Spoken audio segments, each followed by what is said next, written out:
All right, last topic in our contest prep, what to do when things go wrong. I think this is something that we commonly address as coaches, especially with those of you that might not be very well versed in contest preps. This might be your first contest prep, and this is the, I messed up on my diet. What should I do? Or, some life circumstance happened and I wasn't able to adhere to my plan. What should I do? I don't have a ton of long-winded thoughts on this. I'm not somebody within my coaching strategy that is a punishment. I don't approach things with punishment. So whenever somebody messes up on their plan, my encouragement to them is to get back on the plan. I don't over cardio for somebody that overate. I don't initially reduce calories for somebody that overate. I actually, I kind of give them some encouragement, and I look at this as an opportunity to learn. Now, granted, if you started the prep and 2 days in you had a massive cheat meal, like, we're not learning anything. But a lot of times, like, I could potentially be underfeeding you. I could see that somebody, again, I talked about an adaptive metabolism. I could see that you benefited from that, large caloric spike. So I always try to view it positively, glass half full, not glass half empty. I say, hey, let's just sit back, get back on the plan. Let's learn what happens here. You guys may or may not have heard this story about me, but in 2015, when I was working with Dallas McCarver for the Olympia, he was at my house. We had been together since 8 weeks out. At 3 weeks out, I had to go to North American. So this is like the first time I felt like a dad. Like, I left him at home by himself. And he basically, for the next 24 hours, ate his way through Lexington, Kentucky, and ate everything in sight. And so that was like on a Thursday that he did that. On Saturday, he sent me pictures, and he looked incredible. And I said, man, you're on track. You're 3 weeks out of the Olympia. Like, everything's good. Let's keep rolling. And then like 3 hours later, he texted me again. He said, hey, you sure you're okay with those pictures? And I said, yeah. And then, like, I see, again, I have an iPhone, so I see, like, the bubble message come up, and then, like, 5 minutes later, it's still up. And then he sends me this text message, and he's like, man, I felt so guilty, and lays out all this food that he ate, which was more food than any human should ever be able to consume. And what I learned from that was, like, the rest of that prep, those last 3 weeks, his food went drastically up. Now, again, just like we talked about in the last episode, not everybody's Nick Walker, not everybody's Dallas McCarver. But what I'm saying is, like, I don't have that, like, beat you over the head with a wet noodle type philosophy when it comes to coaching. Now, granted, sometimes somebody could overeat and it could go drastically wrong. But more often than not, if you're adhering to the plan and you go off one time, it's not going to affect things. In 6 days' time, you're not going to see any relation to what you did. Something else I want to talk about that I think is very important is that we all, as contest prep athletes, I think we prioritize our prep over things that we shouldn't. Even, in the heat of the moment, there were funerals that I didn't attend during my prep. And this is a question, that I want to kind of pull into this as well, is like, what happens when life happens? And I think more times than not, when you really look at a contest prep and the scope of life and what's really important and what you should prioritize, my answer is always most likely going to be go to that event, do that thing, be there for that person. And then, yes, I am going to coach you and say, okay, maybe get up a little bit earlier or prep your meals, but definitely skip on training, because I understand that you can't train and be at a funeral at the same time or whatever it is. I'm always in support of that, because there's things that we can't get back in life. And if ultimately we're missing out on events because we're choosing our physique over that, like 5-10 years down the road, you're going to be like, that was a really stupid decision on my part. So that's my 2 cents on it. Man, that's pretty much everything I was going to touch on too. But I have the same, and it's funny because you and I don't really talk about this stuff much, so I'm always interested, like, what your approach is. So, but it's like I do the exact same thing, because people will be like, hey, I overate, I had like 40 grams of peanut butter instead of 15. Is there anything you want me to do different to make up for it? No. Yeah, it's so minute. I don't want to, for 2 reasons. One, it's minute enough that it's, in the grand scheme of things, I know, it's not going to matter. But in their minds, they're like, oh my God, did I just blow the show? Like, am I going to lose? I'm like, dude, you're 14 weeks out. You're going to be fine. Like, just keep rolling. And the majority of the time that's what it is. But I also don't want to enforce or reinforce or have someone develop that type of behavior where they think, oh, it's okay. Every time I mess up, I'm just going to do extra cardio. Yeah. Because once you start playing that game, it's not going to work out. Like the energy balance thing at that point, it's never the same look. Right. The end result. So like, I want to be careful with what I say on this, because I don't want people to take it as, well, fucking Just do what you want. Yeah, nothing matters. But the point I think that we should get across mostly is life happens, things happen, roadblocks are going to come up. You're probably not going to be perfect. You know, I have people that freak out because they ate a meal at 2:17 and they were supposed to eat at 2:00. It's like keep rolling. Yeah. Just put your head down, keep moving. The more that you sit and beat yourself up about it, and I'm a piece of shit and I'm worthless and blah blah blah, I messed up, so now I'm just going to take the whole day and mess up. Like that approach is wrong. Yeah. If you did something, if you ate something, if you missed a cardio session, okay, whatever. Move on. Yeah. Move on to your next meal, move on to your next training session, forget about it and just keep rolling. Again, if life happens, you know, relationships, the one thing I will say is decide, you know, you have to decide like boundaries. Like if it's, how important is this event or whatever. But you have to find that fine line of like what you will allow and not allow to affect your prep, right? I'm someone in the past that unfortunately has allowed relationships to affect my preps, and looking back at those, you know, it wasn't really me that was a time where it was okay for me to be selfish. Sure. So you need to be able to take an honest look at yourself and set up boundaries if you need to set up healthy boundaries. But to your point, don't be so freaking obsessed that it's like, I can't go to my son's baseball game because I got to do my cardio. Right. You know, if, I guess that ultimately it's up to that person, but that would be my advice. Something too that came to mind too is I think a lot of times within our day structure, the only thing that might be a negotiable factor is the training, due to where the gym is located, what time the gym hours are. And I'm talking in the structure of, you know, if you've had a major life event happen that you have to kind of choose the life event or prep. I would say the one thing that might need to go is just the training. I think we can be more aware of our time within our day. You could always go to sleep later. You could always wake up earlier. In a short-term environment, those things are okay, being prepared ahead of time.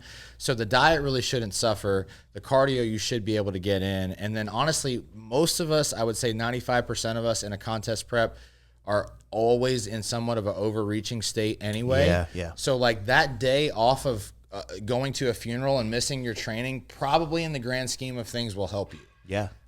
So just keep that in mind as well. Like if you are somebody that always trains hard, one extra day off during a contest prep when you're in a prolonged deficit, it's not gonna mess things up. And I can say that beyond a shadow of a doubt.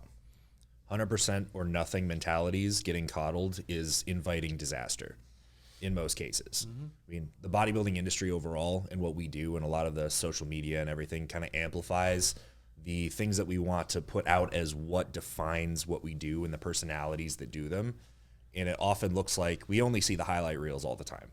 And it looks like everyone's 100% on point. You see the progress pictures every week. They look better every time. You're like, wow, these people are really on it. You look at that as anybody else that's like just a real human being living a normal, real human being life. You see that and just the timing being off for a meal, being 2:17 instead of 2. That'll freak you out. Having to go to a wedding, a funeral, family event, something happens, you miss that, you feel like you're doing something wrong. You have a little bit off the diet, you feel like everything's gone and missing you throughout the whole day, whole next 2 days, up until your next check-in comes up, and then you decide that you want to start all over again. Right.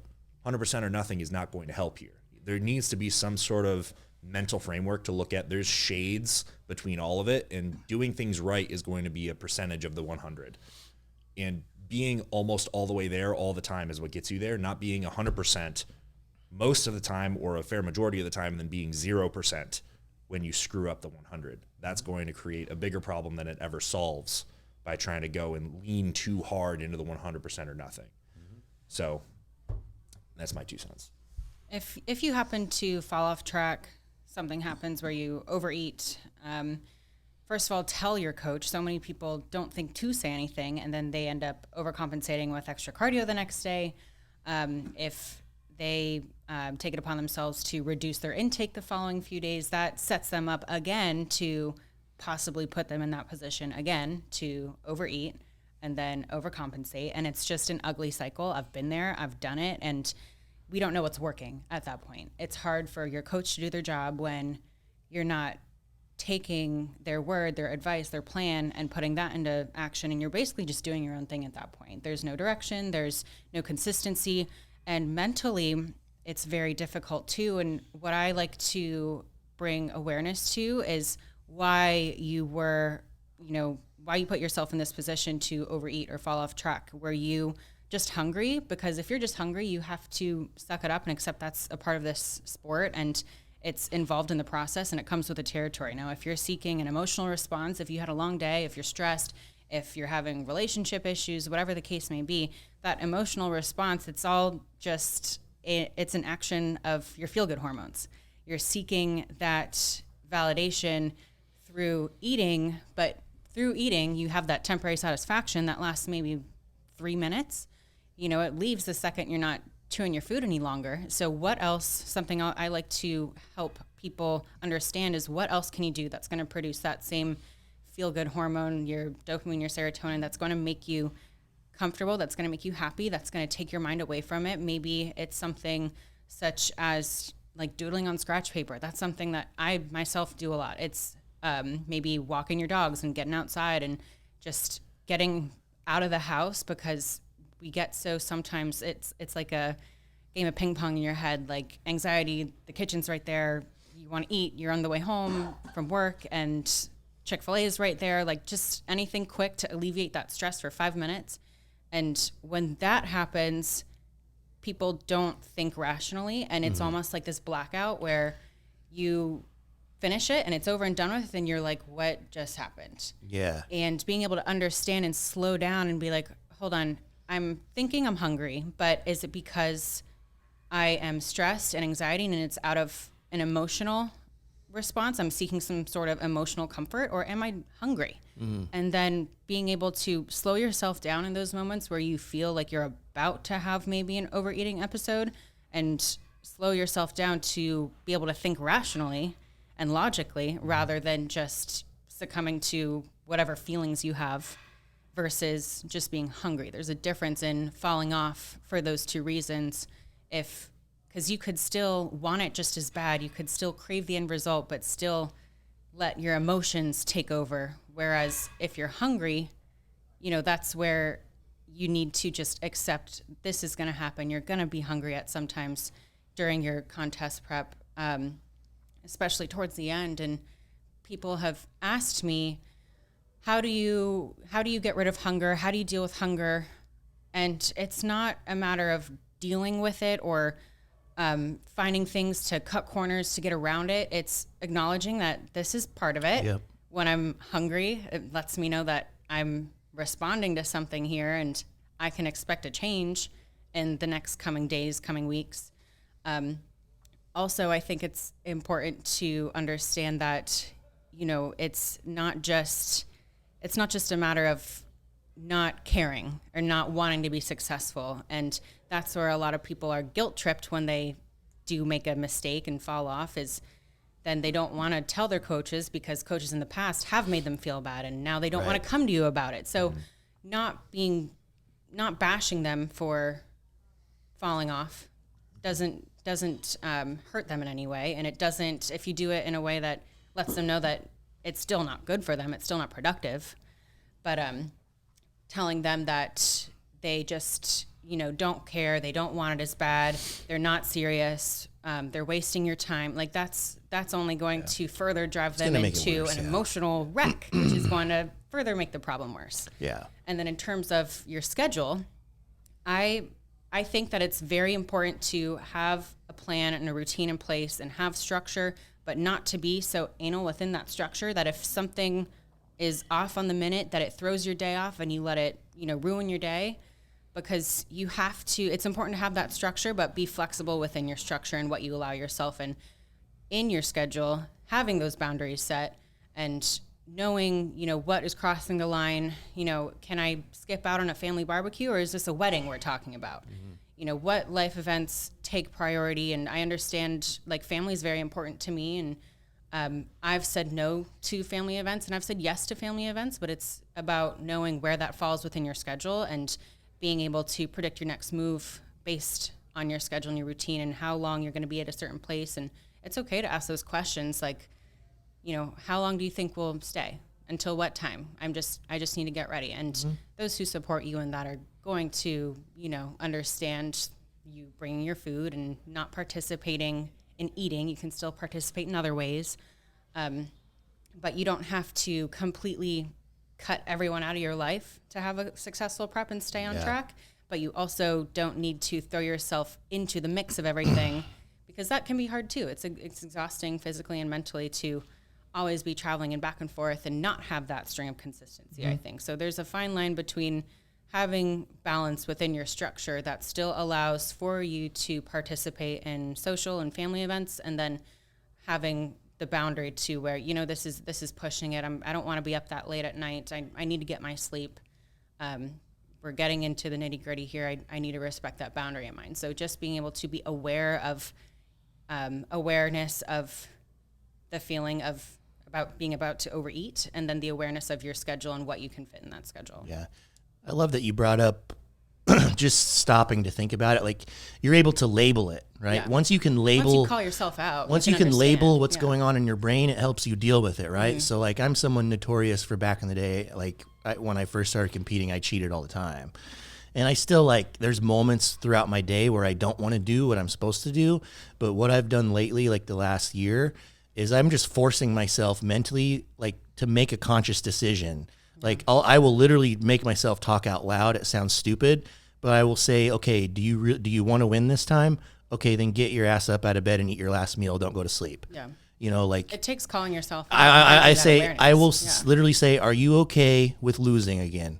No. Okay, then I get up and do it. Like, take that time to have that conversation with yourself and make a conscious decision instead of just not thinking about it. You have to learn how to, the sooner you can learn to separate your feelings with what you're supposed to do, or with your decisions. And being rational are two different you things. can't, you got to be rational. You can't make your decisions based on your day, based on your feelings at the moment. So I'm really glad you brought that up. And also what Matt brought up, like, I say the same thing to people right off the bat when they first sign up. I say, if there's anything that you do off of plan, just tell me. I'm not going to yell at you. That's not my style. I want it.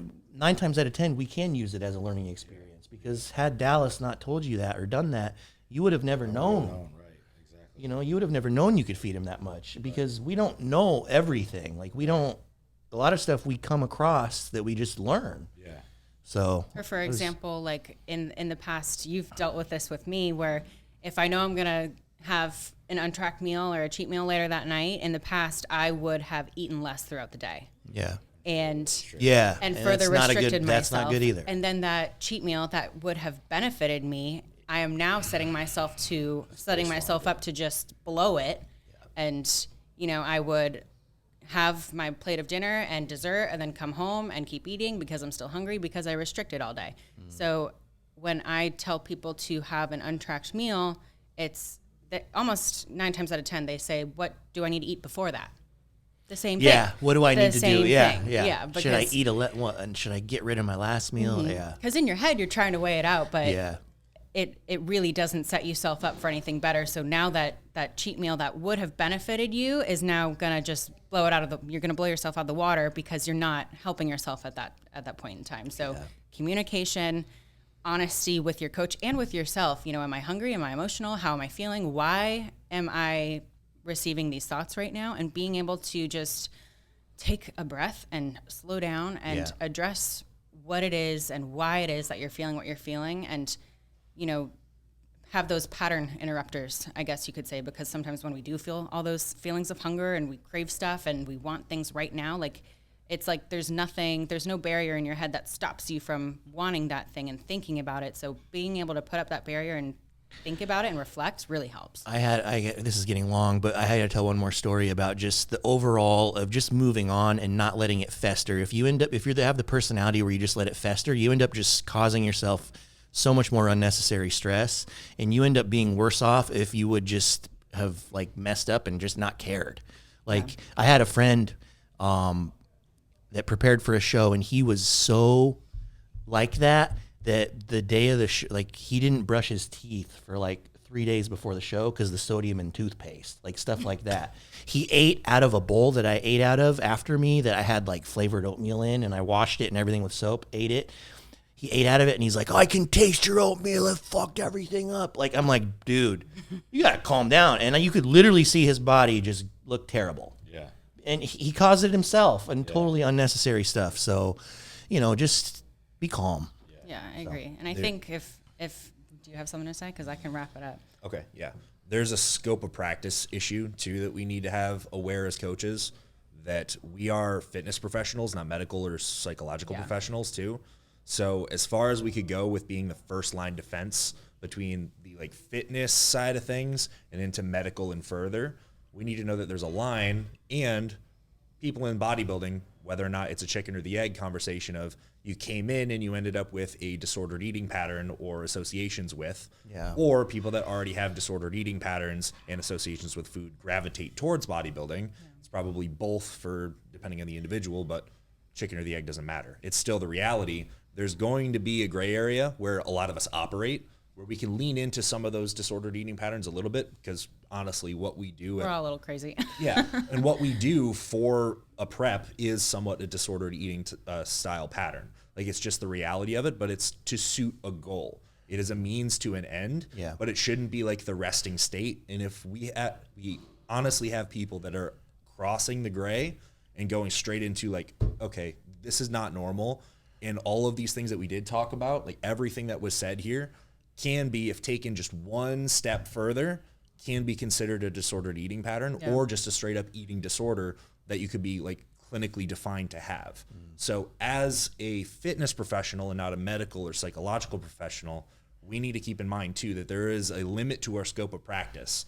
We can't step outside of our bounds, and when we do, we're not inviting anything good for us or the person we're working with. Right. So there has to be a way of being, as a coach, not having an ego big enough that you need to fix every problem. If somebody has a legitimate problem, you need to be able to recognize you're not the person to fix this, and going through this process is not going to be additive to their overall health. So there's going to be a point where you have to refer out, refer up. Yeah, Exactly. I've Just said always no look to, out for 'em.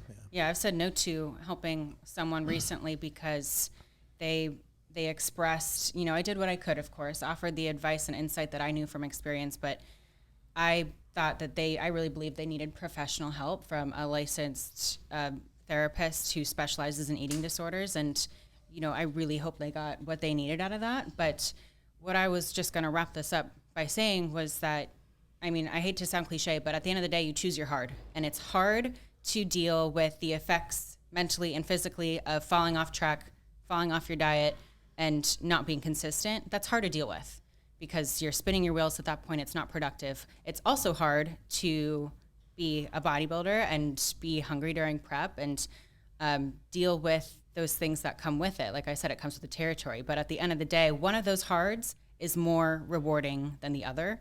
And you're often you should choose the latter because dealing with the hard is more rewarding in bodybuilding than it is through screwing yourself and just digging yourself a deeper hole every time. So I just like to leave people with the fact that you choose your hard. There's like a lot of things are hard, but one of them is going to be more rewarding and you're going to have a better outcome. Yeah, perfect.